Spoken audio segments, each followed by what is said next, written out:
ಕಟ್ಟಿರುವ ಗುಡಿಯಲ್ಲಿ ಹುಟ್ಟಿರುವ ಮಡಿಯಲ್ಲಿ ಸುಟ್ಟ ಧೂಪ ದೀಪದಿ ಶಿವನಿಲ್ಲ.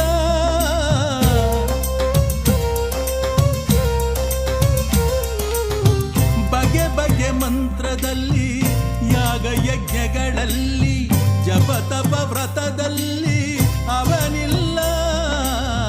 ಮಣ್ಣ ಕಣ ಕಣದಲ್ಲೂ ಜೀವ ಜೀವಗಳಲ್ಲೂ ಒಳಗಿನ ಕಣ್ಣಿಗೆ ಕಾಣುವಾತನು.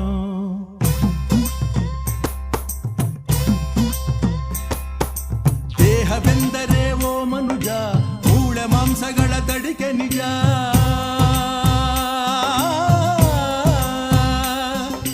ಮನಸ್ಸು ಆಸೆ ತುಂಬಿದ ಕಣಜ ಮೋಹದಿಂದ ದುಃಖವು ಸಹಜ.